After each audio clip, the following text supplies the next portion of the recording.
UPSC का। इसमें दो सेक्शन रहते हैं, एक रहता है जिसमें 150 शब्दों में लिखने होते हैं आपको अपने आंसर, और 150 शब्दों में यानी टोटल मिलाकर 20 क्वेश्चन होते हैं। पहले 10 के आपको आंसर 150 शब्दों में लिखने होते हैं, और जो अगले 10 क्वेश्चन होते हैं 11 से लेकर 20 वाले, इनके आंसर आपको 250 शब्दों में लिखने होते हैं, 250 वर्ड में। ये क्वेश्चन पेपर है, तो इसको आप इसकी साइट से जाकर आप डाउनलोड कर सकते हैं यूपीएससी वाले। देखो पहले वाला क्वेश्चन है, इसको डिटेल में फिर बात करेंगे, एक बार हल्का सा ओवरव्यू देख लेते हैं। पहला क्वेश्चन है, इसमें पूछा है, कुछ नहीं है, आरपीए का क्वेश्चन है। आरपीए का क्वेश्चन है, उसको हल्का सा, उसकी भाषा को हल्का सा थोड़ा सा मुश्किल बना दिया गया है और कुछ नहीं किया गया है। आरपीए आप पढ़ते ही हैं, यूपीएससी ने अपने सिलेबस में सीधे सीधे दिया है, RPA representation of people act. ये देखिए यहाँ पर यही दिया है और कुछ भी नहीं है। जन प्रतिनिधित्व अधिनियम 1951 के उद्देश्य से भ्रष्ट आचरण की विवेचना कीजिए। ये कुछ नहीं, ये सिंपल जो आपने अपनी किताब में पढ़ा है वही है। Discuss the corrupt practice for the purpose of representation of people act. ये सीधे के सीधे जब सिलेबस में जाएंगे ना, कुछ घुमाया ही नहीं है, सीधे के सीधे वो पूछ लिया है। अब यूपीएससी में आप सिविल सर्विस में जा रहे हैं, तो आपसे क्यों नहीं उम्मीद करेंगे कि जो भी आपने पढ़ा है उसको आप प्रैक्टिकली अप्लाई करें। और पॉलिटी वाला सेक्शन होता है और आईआर वाला, यानी पर्टिकुलर सेकंड सेक्शन में आपसे महसूस की जाती है कि आप उसको करंट से लिंक करके लिखें। तो ये ट्रेडिशनल उठाया है कि उसके अंदर प्रैक्टिस क्या होती है, जैसे होता है ना धर्म के नाम पर वोट मांगना, और बाकी ये हम डिटेल में बात करेंगे कौन कौन से करप्ट प्रैक्टिस में शामिल होता है। विश्लेषण कीजिए कि क्या विधायकों एवं उनके सहयोगियों की आय से ज्ञात स्रोतों के विपरीत अनुपात में संपत्ति में वृद्धि असमक असर सर्जित करता है और परिणाम तो भ्रष्ट आचरण है। कुछ नहीं पूछा, सिर्फ ये पूछा है घुमा फिरा कर कि किसी भी जो विधायक है उसके पास ज़्यादा संपत्ति है, क्या वो भ्रष्ट आचरण में शामिल होता है या नहीं होता है। इसके साथ साथ ये पूछा उसके प्रभाव क्या, यानी इस क्वेश्चन में 3 चीजें पूछी गई हैं। पहला है discuss the corrupt practice for purpose of representation of people act. फिर सेकंड जो है ये इसका भाग है, analyse whether the increase in asset of legislature और their associate disproportionately to their non source of income would construct undue influence and consequently corrupt practice. इसमें ये बोला है कि इनकी संपत्ति बढ़ रही है और उसका प्रभाव क्या रहेगा, सिंपल पूछा गया है। ये करंट से लिंक करके पूछा है, क्योंकि पिछले साल ना आपने कई सारी रिपोर्ट देखी हैं, बार बार पिछले साल काफ़ी स्टेट में इलेक्शन भी हुए हैं, तो जो रिपोर्ट आ रही थी उसमें ये था कि जो विधायक है उनकी संपत्ति पिछली बार से कई गुना बढ़ गई है। एडीआर की आप रिपोर्ट देखेंगे उसमें भी आपको बार बार पता लगेगा। इसने सिर्फ 3 चीजें पूछ लिया, यानी आपको तकरीबन ये जो क्वेश्चन है 150 वर्ड में आपको लिखना है। 150 वर्ड में से आप ये मानो 15 वर्ड का आपने इंट्रो लिखा, 10 वर्ड का कंक्लूजन लिखा है, आपके पास 125 शब्द बचे हैं। 125 में क्या रहेगा, आप सीधे सीधे बैलेंस कर लो, 70 से इसमें 125 को डिवाइड बाय 3 कर लो। एकदम एक्यूरेट तो 3 आप नहीं कर सकते हैं, इसको आप एवरेज ऐसे कर सकते हैं, जैसे 40 40 और 40 ऐसे करके आप लिख लो। यानी 40 वर्ड में आपने क्या लिखा है, 40 वर्ड यानी आपने 3-4 लाइन में क्या बताया, सिंपल बताया आरपीए क्या है, इसके बाद जो आरपीए क्या है और उसमें करप्ट प्रैक्टिस क्या दिया गया है। अगले वाले में आपने जो डाटा है उनके थ्रू ये दिखाना है, कुछ नहीं दिखाना है, सिर्फ ये दिखाना है कि उनकी संपत्ति बढ़ रही है, एडीआर रिपोर्ट और बाकी जो है, और इसको लेकर सुप्रीम कोर्ट का कोई अगर जजमेंट आपको याद आ रहा है तो वो डाल देना। ये सेकंड है। और थर्ड वाले में आपको क्या दिखाना है, थर्ड वाले में ये दिखाना है इससे क्या रहेगा, अगर संपत्ति बढ़ती है तो किसी न किसी रूप में फेयर प्रैक्टिस का वायलेशन होता है, सही तरीके से इलेक्शन नहीं हो पाएंगे, क्योंकि एक ने गलत तरीके से किसी न किसी दूसरे मीन से संपत्ति बढ़ाई है। जो इक्वलिटी है और इक्वल अपॉर्चुनिटी है, इन चीज़ों का वायलेशन होगा। ये आप थर्ड में आप दिखाएंगे। अभी बात करते हैं इस पर डिटेल में। सेम क्या है, सेम ये रहेगा जैसे अगले वाला है, न्यायालय पद्धति की तुलना में ये है, comment on the need of administrative tribunal as compare to court system. Administrative tribunal आपके सिलेबस में सीधे के सीधे दिया गया है।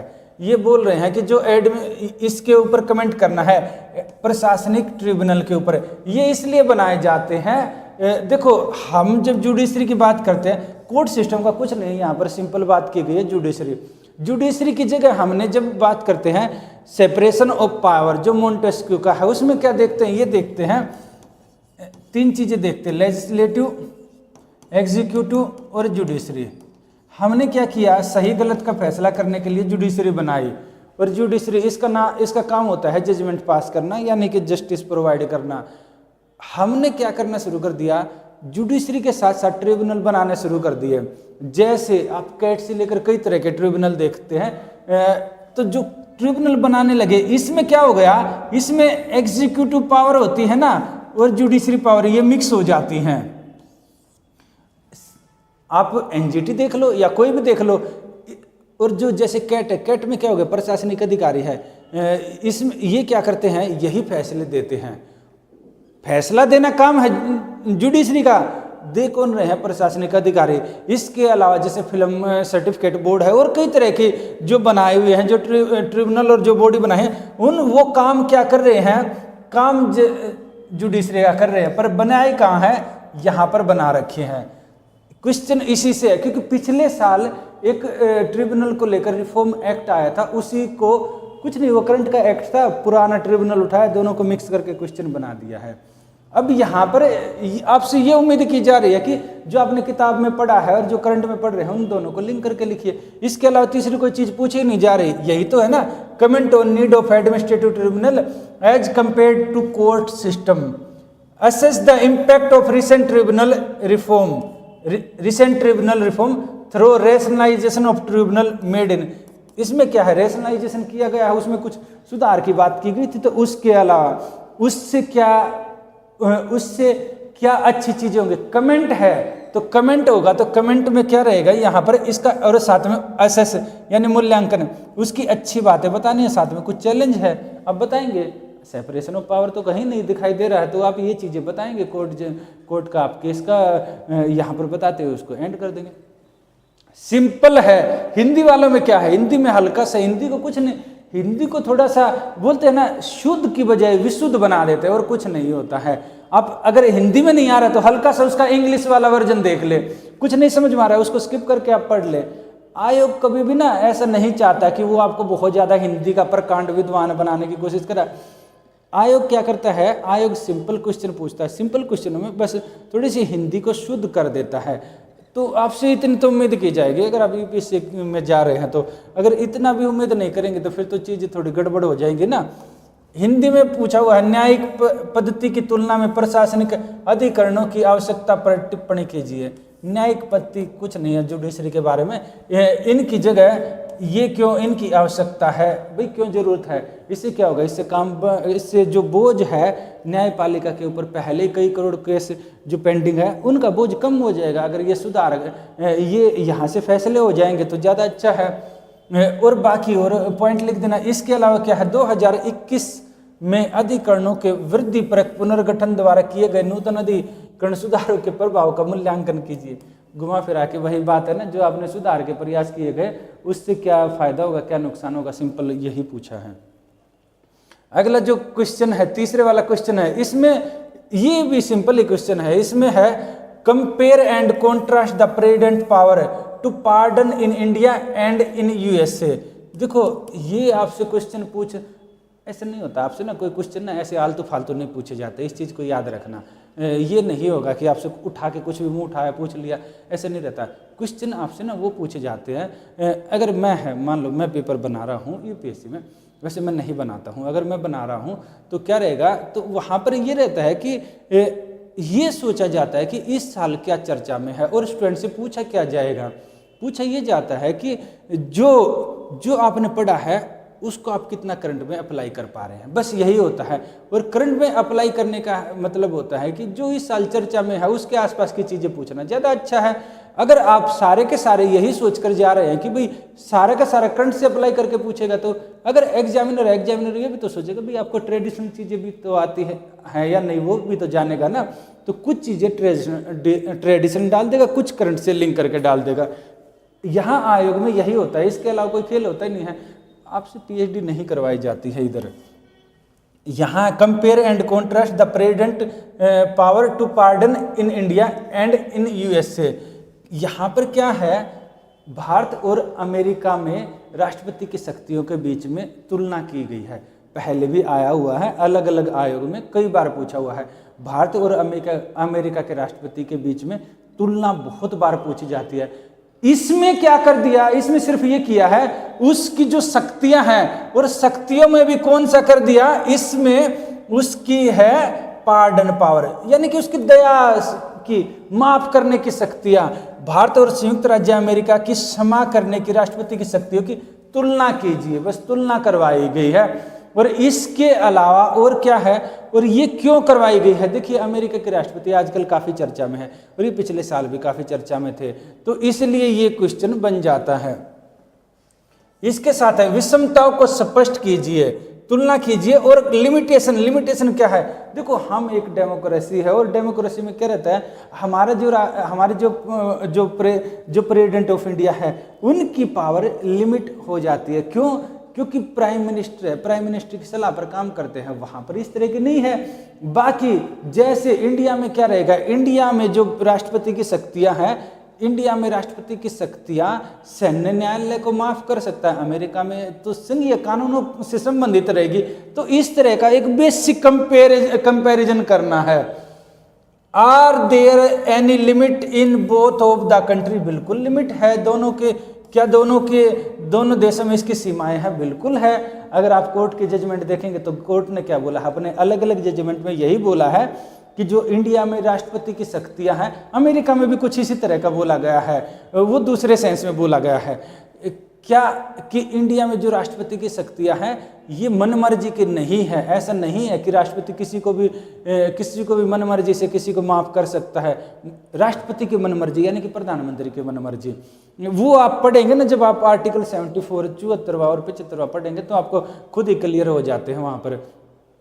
तो वहां पर क्या रहेगा ना कि राष्ट्रपति प्रधानमंत्री की सलाह के अनुसार काम करता है, और सलाह यानी कैबिनेट, प्रधानमंत्री अकेले के नहीं, राष्ट्रपति काम करेगा कैबिनेट की सलाह पर। जिसका जो हेड होगा वो होगा, वैसे काउंसिल ऑफ मिनिस्टर बोला गया है, जिसका हेड प्रधानमंत्री होता है। कहने की बात यही है कि प्रधानमंत्री की सलाह पर काम करता है।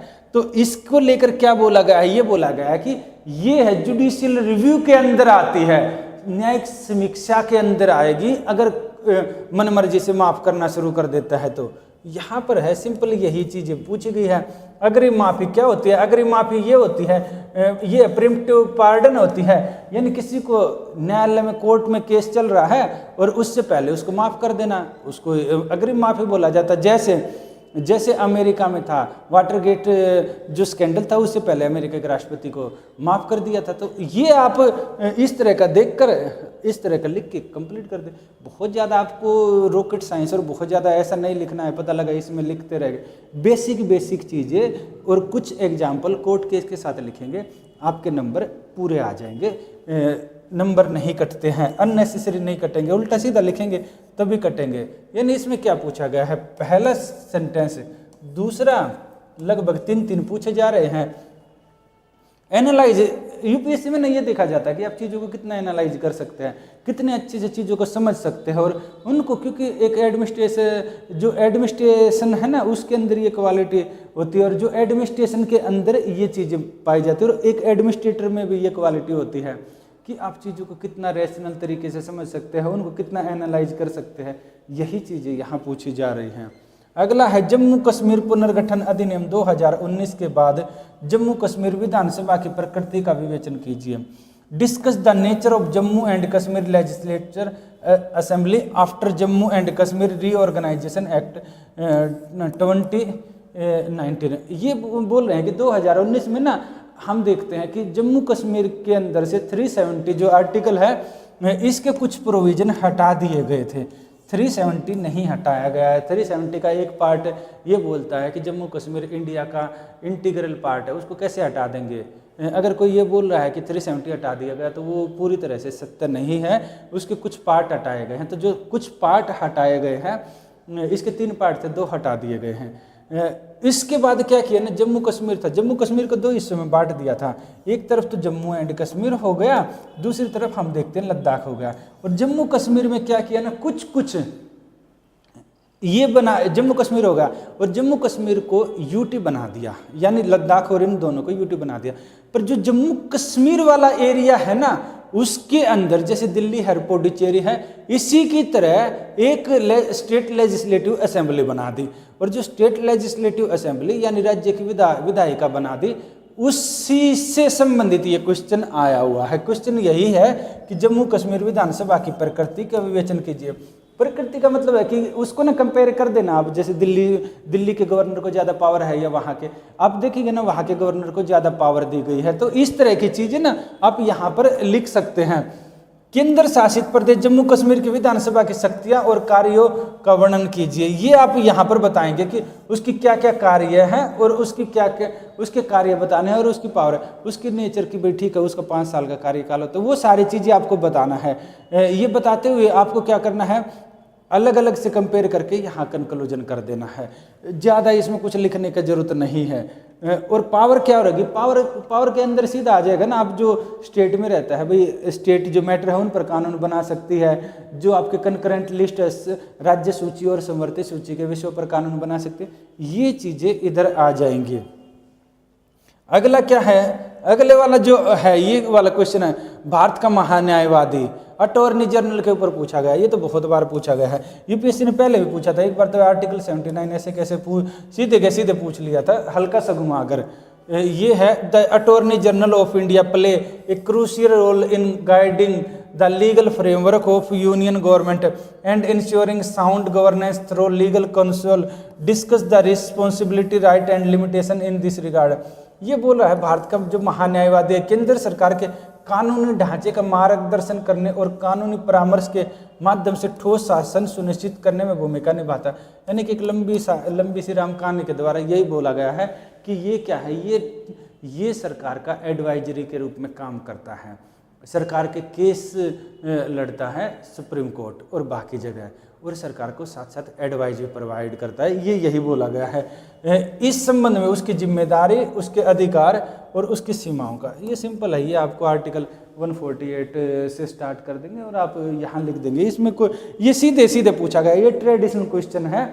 आप ये मत सोचिए, मैंने बोला ना कि आप हर चीज़ करंट से लिंक करके नहीं पूछी जाती, कुछ ट्रेडिशनल नॉलेज भी साथ साथ आपको उठानी पड़ती है। इसके लिए आपको कौन सी किताब चाहिए, कोई भी किताब उठा के पढ़ लो इनको। ये ऐसा नहीं है कि किसी एक किताब से आए हैं, बेसिक है उसको करंट से आपने लिंक कर दिया। इसके लिए आप कोई भी किताब पढ़ सकते हैं, ऐसा नहीं होता कि यूपीएससी के लिए, पॉलिटी के लिए ये बाइबल है वो बाइबल है। कोई किताब पढ़ो ना, आप क्वेश्चनों को देखो, क्वेश्चनों में जिस किताब ने ज़्यादा अच्छे से एक्सप्लेन किया उठा के पढ़ लो, और पढ़ने के उसके बाद उसको करंट से लिंक करके पूछो। अब ये है, ये देखिए ना, ये भ्रष्टाचारण वाला किस किताब में होगा, ये सीधे के सीधे क्वेश्चन तो कहीं नहीं है। इसका आधा हिस्सा किताब में मिलेगा, आधा हिस्सा आप करंट से लिंक करके लिख दो। ये है। अगला है, ये यहाँ पर 5 क्वेश्चन आए हैं। 5 क्वेश्चन के बाद ये आपके उसके शुरू हो जाते हैं। जैसे ये महिलाओं वाला हो गया, आपका सोशल जस्टिस का शुरू हो गया है। इसमें है, अगला है फिर जैसे ये है ई गवर्नेंस, ये शासन का है, गवर्नेंस वाला है। यहाँ पर है e governance project have a build in bias toward technology and back end integration than user centric design examine. ये क्या बोला है, ई गवर्नेंस परियोजनाएं हैं, ये उपभोक्ता केंद्रीय डिजाइनों की तुलना में प्रौद्योगिकी और बैक एंड एकीकरण के प्रति अंतर्निहित पूर्वाग्रह है, परीक्षण कीजिए। सिंपल ये बोलना चाह रहा है कि जो ई गवर्नेंस सीधे के सीधे यूपीएससी ने अपना एक टॉपिक दे रखा है। आप जाएंगे ना जो गवर्नेंस का, और कुछ नहीं करना ना, यूपीएससी का आप सिलेबस उठाकर देखेंगे ना, जो भी पॉइंट पूछे जा रहे हैं हर पॉइंट सीधे यूपीएससी ने डिटेल में एक्सप्लेन कर रखा है और डिटेल में बता रखा है कि ई गवर्नेंस है। जितने भी टॉपिक है ये सीधे के सीधे हैं। तो यहाँ पर क्या है, ई गवर्नेंस के बारे में पूछा है कि देखो ई गवर्नेंस की जब हम बात करते हैं ना, सबसे ज़्यादा इशू क्या आता है ना, ये है, इसको ना 2 तरह का इंटीग्रेशन बोलते हैं। एक तो फ्रंट एंड, एक होता है बैक एंड इंटीग्रेशन। और इससे क्या रहता है ना, ये हम आगे डिटेल में बात करेंगे। जब बैक एंड इंटीग्रेशन होता है, इससे जैसे व्यक्ति ई गवर्नेंस से कोई सेवा लेना चाहता है, वहाँ पर क्या रहेगा, वहाँ इंटीग्रेशन, यानी कि वहाँ पर चीज़ें इतनी सरल तरीके से नहीं हो पा रही हैं कि वो उस सॉफ्टवेयर को एक्सेस कर पाए, या फिर वहाँ पर टेक्नोलॉजी इस तरीके से वो समझ ही नहीं पा रहा है कि वहाँ पर वो काम कर पाए। इस वजह से क्या हो रहा है, हर किसी की पहुँच गवर्नमेंट तक नहीं हो पा रही, और नहीं हो पा रही है इसी को लेकर इश्यू क्रिएट हो जाते हैं। ये हम आगे डिटेल में इसकी बात करेंगे, क्योंकि ये गवर्नेंस वाले हैं। ऐसे करके जब हम 1 बाय 1 आगे चलेंगे ना, तो हर एक के बारे में बात करेंगे। एक बार हल्का से देख लो इनमें क्या क्या है, ज़्यादा तो हम डिटेल में नहीं बात करने वाले, एक जनरल ओवरव्यू से आप देख लेंगे। जैसे ये हैं, पहले वाला जो था, इसमें अगर आपको लिखना है, आप इसको लिखने ना इस तरह कर देना, ये वही है पहले वाला जो क्वेश्चन है, इसका सॉल्यूशन है। इसका एक रफ आइडिया है इस सॉल्यूशन को ना, इसको पूरी तरह से ये मत मानना कि बस यही चिपका के आना है, इसके अंदर अपने भी कुछ और पॉइंट ऐड कर देना। जैसे आरपीए वाला है, तो आरपीए में क्या है, लोकतंत्र की आधारशिला स्वतंत्र और निष्पक्ष चुनाव है। ऐसे इंट्रो आप शुरू कर सकते हैं। जनप्रतिनिधित्व अधिनियम 1951 की धारा 123 उन आचरणों को भ्रष्ट घोषित करती है जो चुनाव की शुचिता को खंडित करते हैं। बेसिक बताया गया है कि भाई इसकी कौन सी धारा के अंदर भ्रष्ट आचरण आता है, और इसके अंदर कौन कौन से भ्रष्ट आचरण है। अगर 123(1)(2) ये देखेंगे ना, 123(1) है, इसमें है मतदाताओं, जो मतदाता है यानी वोटर है, उनको किसी न किसी तरीके से प्रलोभन देना है। बोलते हैं ना कि हाँ आप हमारे पक्ष में वोट देंगे तो हम पैसे देंगे, कुछ ना कुछ इस तरह की अगर कुछ प्रलोभन देते हैं डायरेक्टली इनडायरेक्टली। यहाँ पर ये नहीं आएगा, जो फ्रीबीज वाली चीज़ें हैं ना वो नहीं आएंगी, इस चीज़ों को ध्यान रखना। धार्मिक जातीय अपील करना, ये मामला है। अभिराम सिंह बनाम सीडी कोचोमेन जो मामला है ना, ये 2017 का था। इसमें सुप्रीम कोर्ट ने बोला था, इसमें ये काफ़ी लैंडमार्क फैसला है कि अब धर्म के आधार पर वोट नहीं मांग सकते, जाति के आधार पर नहीं मांग सकते। अगर कोई ऐसा करता पाया जाता है और आप उसका वीडियो बना लेंगे तो उसको क्या रहेगा, उसकी जो चुनावी सदस्यता है हो सकता है उससे उसकी मान रद्द कर दी जाए, या फिर उसके ऊपर कुछ ना कुछ पेनल्टी लगा दी जाए, ये रहेगा। फिर सरकारी मशीनरी का दुरुपयोग करते हैं, जैसे ज़्यादातर क्या रहेगा, जैसे जो सरकार ना पावर में होती है, इसके लिए काफ़ी फेमस एक केस भी है सरकारी मशीनरी का दुरुपयोग करने का। इंदिरा गांधी बनाम राजनारायण मामला है, वो यही था कि सरकारी मशीनरी को आप अगर जैसे सरकार, जैसे मान लो दिल्ली में ही लगा लो, दिल्ली में सेंट्रल गवर्नमेंट में बीजेपी के साथ जो है पार्टियां हैं, ये सब मिलकर बना रही है एनडीए, ये सरकार पावर में है। ये सरकारी अधिकारियों को बोल दे कि ठीक है आप हमारे लिए काम करना, बाकी क्या कर रहे हैं, बाकी अलग से काम कर रहे हैं, ये क्या बोल रहे हैं, बाकी अपने कार्यकर्ता से काम करवा रहे हैं, सरकारी ये क्या करवा रही है, ये सरकारी मशीनरी का यूज करिए, ये भ्रष्ट आचरण में आ जाएगा। ये इस तरह की चीज़ें हैं। इसके अलावा अनड्यू इन्फ्लुएंस, अगर इस तरह का भ्रष्टाचरण बताया ना, पहले वाला पार्टी यही पूछ रहा है कि भ्रष्टाचरण क्या है, सिंपल वही बताया है। सेकंड वाले में क्या है, अगर उनके पास पैसे बढ़ जाते हैं तो उससे क्या रहेगा, उससे would constitute undue influence and consequently corrupt practice. अगर उनके पास पैसे बढ़ जाएंगे तो उनका प्रभाव, गलत प्रभाव बढ़ाने लगेंगे। ये सारी चीज़ें पूछी गई हैं। तो ये है कि अनड्यू इन्फ्लुएंस और संपत्ति में वृद्धि। लोक प्रहलाद बनाम भारत संघ मामला है। देखो आपको इतने मामले नहीं लिखने की जरूरत है, आपको 1-2 याद होंगे उतने लिख देना। ये मॉडल आंसर के रूप में बनाया गया है, इसलिए यहाँ पर ज़्यादा है। वहाँ जितना आपको याद आए उतने 1-2 मामले भी लिखेंगे तब भी आपके नंबर पूरे आने वाले हैं। भारत संघ मामले में है, माननीय उच्च न्यायालय ने निर्णय दिया था। इसमें क्या रहेगा, इसमें अगर कोई अपनी संपत्ति को नहीं शो कर रहा है, डिक्लेयर नहीं कर रहा है कि हमारी इतनी संपत्ति है, वो भी भ्रष्टाचार में आता है। और ये सूचना का अधिकार है 19(1)(a), इसका भी वायलेशन माना जाता है। ये सारी की सारी चीज़ें है। इसके अलावा ADR की रिपोर्ट है, ये भी बता रही है कि संपत्ति काफ़ी ज़्यादा बड़ी है। और इसका प्रभाव क्या हो रहा है, इसका प्रभाव जैसे यहाँ पर नहीं दिया है, पर हमने आपको बताया ना, इससे ये रहेगा ना, इक्वल प्लेइंग फील्ड नहीं रहेगा। और इसके साथ साथ कहीं ना कहीं ये भी रहेगा कि भ्रष्ट आचरण का मतलब होता है लोगों के जो पैसे है वो अपने पास रखना, और ये एक गलत है, नैतिक रूप से भी गलत है। ये चीज़ें आप लिंक करके यहाँ पर लिखेंगे। फिर साथ इसमें क्या रहेगा, इसमें सिंपल है, इसका कंक्लूजन आय से ज्ञात है संपत्ति एक आर्थिक अपराध नहीं बल्कि एक चुनावी प्रतिस्पर्धा मैदान को असमान बनाकर लोकतंत्र के विरुद्ध धोखाधड़ी है। अतः यह स्पष्ट रूप से असमय कसर की श्रेणी में आता है। आरपीए के तहत शून्य घोषित किए जाने योग्य भ्रष्टाचार है। सिंपल घुमा फिरा के वही सारी चीज़ें लिख देना है, उससे आपका अच्छा माना जाएगा। अगला जो प्रशासनिक अधिकरण वाला था, इसमें आप सीधे के सीधे शुरू करेंगे, ज़्यादा नहीं लिखना होता है इंट्रो में, इंट्रो टू द पॉइंट शुरू कीजिए। भारतीय शासन व्यवस्था के 42वें संविधान संशोधन द्वारा 1976 में, ये 1976 में थे, इंदिरा गांधी जी के समय हुआ था, 323A और 323B के को जोड़ना प्रशासनिक न्याय की दिशा में एक क्रांतिकारी कदम। आप देखेंगे 323A 323B वो हम मानते हैं, आपने पढ़ लिया होगा, तो उसमें अधिकरण के बारे में बात की गई है। और इनकी क्या है, इनका है जैसे इनकी आवश्यकता क्यों है भाई, ये त्वरित न्याय दे देते हैं, जैसे एनजीटी है, इसका है लचीलापन आता है, इससे प्रशासन के बाहर में कमी आती है, यानी कोर्ट में ज़्यादा जाते नहीं है, उससे पहले काफ़ी चीज़ें इसका समाधान हो जाता है। पूरक भूमिका के रूप में है, चंद्र कुमार बनाम भारत संघ मामले में भी यही बोला है कि ये इसके विकल्प नहीं है, इसके पूरक है। पूरक यानी कि ऐसा नहीं है कि आप कोर्ट में नहीं जाओगे, अगर इनका फैसला, अगर एनजीटी या बाकी किसी भी ट्रिब्यूनल ने फैसला दिया, इसके खिलाफ आप सुप्रीम कोर्ट में जा सकते हैं। ये है, इसमें सुधार की दिशा में 2021 का जो एक्ट आया था, इसमें दिया, इसको आप देख लेना। इसमें ये था कि संस्थागत सुदृढ़ीकरण होगा, 8 फिल्म प्रमाण अपीलीय ट्रिब्यूनल और बौद्धिक संपदा अपीलीय बोर्ड जैसे निकाय को समाप्त कर उसका कार्य उच्च न्यायालय को सौंप दिया। इससे दोहराव को कम करता है और प्रशासनिक खर्च को बचाना है। इसमें पारदर्शिता है आएगी इससे, और न्यायिक स्वतंत्रता की चिंता।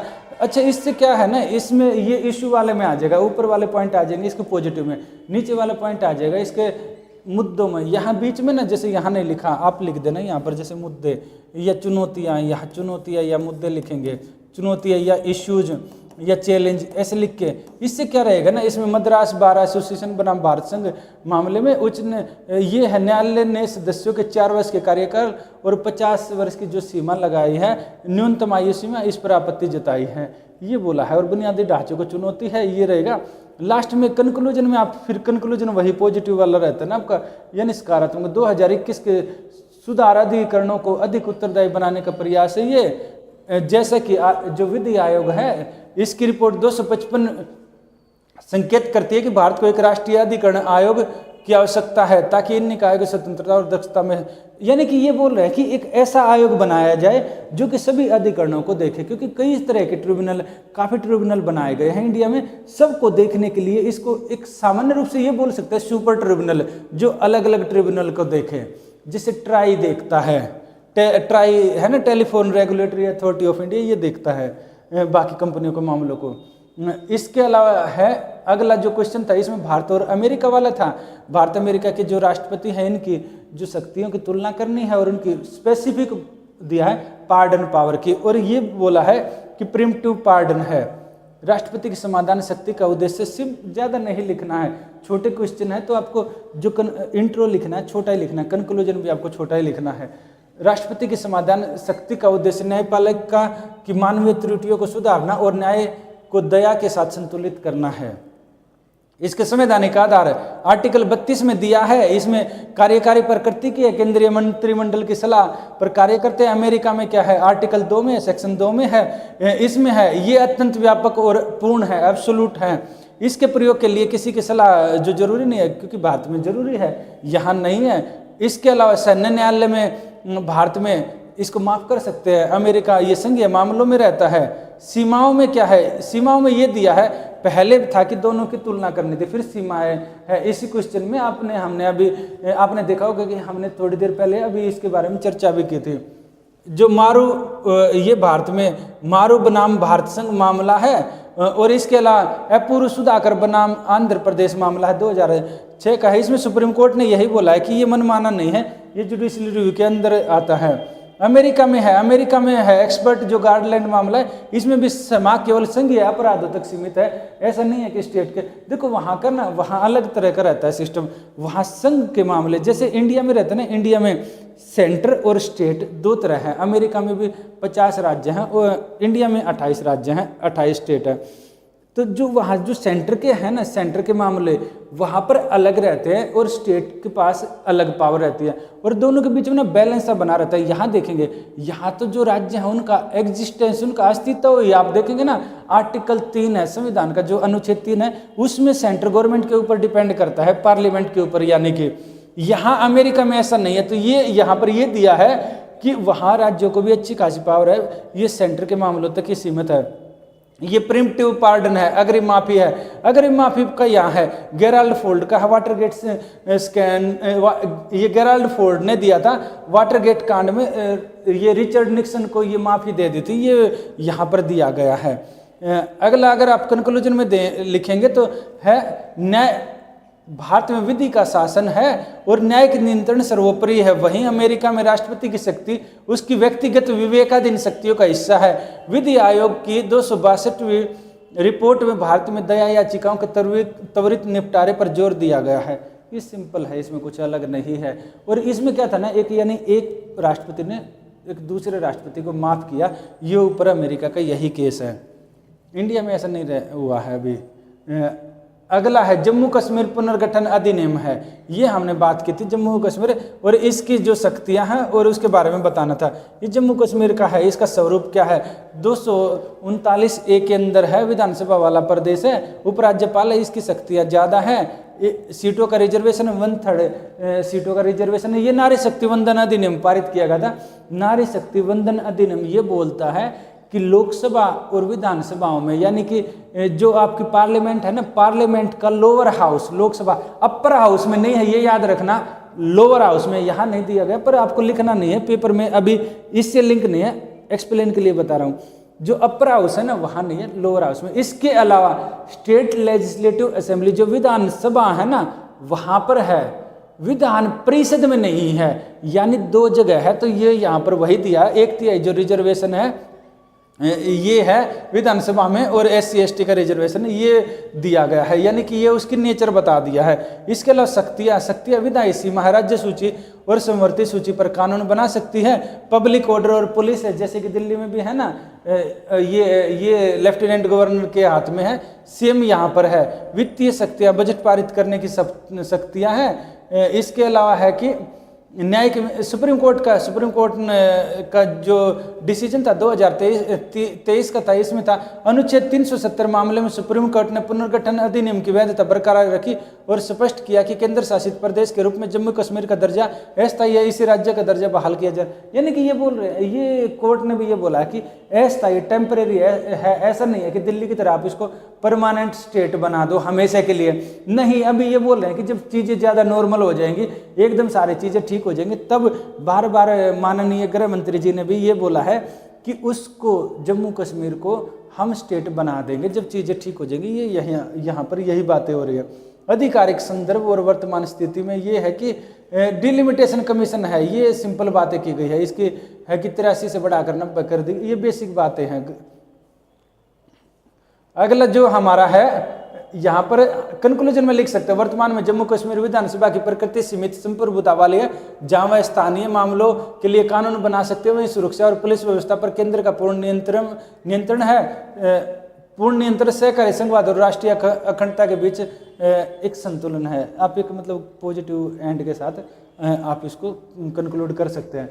फिर है ये CAG है, सॉरी ये है अटॉर्नी जनरल के बारे में ये क्वेश्चन है। तो इसमें अटॉर्नी जनरल में यही है, कानूनी परामर्श 143 के अंतर्गत है के तहत राष्ट्रपति द्वारा उच्चतम न्यायालय में दिए गए संदर्भ में सरकार का प्रतिनिधित्व करना है, सरकार का पक्ष रखता है सर्वोच्च न्यायालय में अधिकार। ये आप लिख सकते हैं, आर्टिकल 88 में लिख सकते हैं, सॉरी वो CAG का मैंने बता दिया, तब ये है आर्टिकल 79 में आएगा, वो CAG का था 148 में, ये आप आर्टिकल 79 में रहेगा, 88-79 से स्टार्ट होता है ये। तो इसके अंदर ये रहेगा आपका, यहाँ पर महान्यायवादी को संसद के दोनों सदन में बोलने का होगा, वोट देने का नहीं रहता, ये याद रखना। अलग अलग जो कोर्ट हैं उनमें सुनवाई का अधिकार रहेगा, ये आप देख सकते हैं। सीमाएं, सरकार के विरुद्ध सलाह नहीं दे सकता, आपराधिक मामलों में प्रतिबंध, वह सरकार की अनुमति के बिना किसी आपराधिक मामले में आरोपी का बचाव नहीं कर सकता। ऐसा नहीं हो सकता कि आप पता लगा उसको पैसे देकर अपने लिए उसको बोले कि ठीक है ये तो अच्छा काम करता है, चलिए हमारा केस लड़ेगा, ऐसा नहीं है, सरकार से अनुमति लेनी पड़ेगी। वह सरकार की अनुमति के बिना किसी कंपनी का डायरेक्टर का पद स्वीकार नहीं कर सकता है। यहाँ पर है निजी प्रैक्टिस पर रोक है, निजी प्रैक्टिस वह पूर्णकालिक सरकारी सेवक नहीं के, इसलिए वह निजी प्रैक्टिस अभ्यास कर सकता है बशर्ते वह सरकार के हितों के विरुद्ध न है। हाँ बिल्कुल, आप ऐसा नहीं कर सकते कि निजी प्रैक्टिस पता लगा आपने रुपए देकर उसको सरकार, जैसे मान लो किसी ऐसे मामले निजी प्रैक्टिस का यहाँ पर मतलब ये है अगर किसी ऐसे मामले में जिसमें सरकार भी इन्वॉल्व है, पता लगा आपने उसी में उसको पैसे देकर बोला कि ठीक है इसमें आप हमारी तरफ से भी केस लड़ना, और काफ़ी मामले ऐसे होते हैं जिसमें सरकार इन्वॉल्व होती है, तो आप क्या रहेंगे ना, ऐसे नहीं कर सकता है वो, और न ऐसा आप उससे करवा सकते हैं। यहाँ पर ये लिमिटेशन आ जाती है। फिर के विजन, ये भारत संघ मामला है, इसका काम है रूल ऑफ लॉ की रक्षा करना है, बस यही दिया है, इसके अलावा और कोई खास नहीं है। ई गवर्नेंस का ये हम आगे पढ़ेंगे, क्योंकि अगर अभी सारा वो करने लगे ना तो पता लगे ये वीडियो काफ़ी लंबा चला गया। ठीक है, बाकी साथियों को शेयर कर सकते हैं, अगर आप शेयर करना चाहें तो हम कोशिश करेंगे ये आपके जितना भी टाइम रहेगा उस टाइम में आपकी ये वीडियो बनाते रहे। और हमारी ये रहेगी कोशिश कि जितने भी यूपीएससी के पिछले सालों के मेंस के पेपर हैं, सबको हमसे जितनी क्षमताएं हैं और जितना टाइम हमारे पास अवेलेबल रहेगा उसके अनुसार जितने पेपर होंगे हम उसको सोल्व करने का प्रयास करेंगे। सबसे ज़्यादा बच्चों को जो इश्यू आता है वो सेकंड और थर्ड पेपर में आता है, तो हम कोशिश करेंगे सेकंड और थर्ड पेपर लगभग जितने हो सकते हैं हम सोल्व करने के प्रयास करेंगे। ये नहीं बोलेंगे 10 साल का, अगर होगा तो हम कोशिश करेंगे ना 2003-4 तक भी पहुंच जाएं, वो देखते हैं, टाइम बताएगा। पर हम कोशिश करेंगे कि आप इनको देखना, ये आपके लिए ना काम करेंगे। अगर आपको कुछ पूछना है ना तो जो वीडियो है, वीडियो के नीचे डिस्क्रिप्शन बॉक्स में ना नंबर दिया होता है, आप वहाँ उस नंबर पर फ़ोन करके अगर कुछ पूछना चाहे तो पूछ भी सकते हैं। संस्थान अपनी तरफ से जितने हेल्प कर सकता है अपनी तरफ से आपको पूरे मदद करेगा। आपको गाइडेंस के लिए इधर कोई चार्ज वगैरह नहीं होता है, आप गाइडेंस फ्री ऑफ कॉस्ट रहता है, आप गाइडेंस के लिए किसी भी टाइम फ़ोन कर सकते हैं।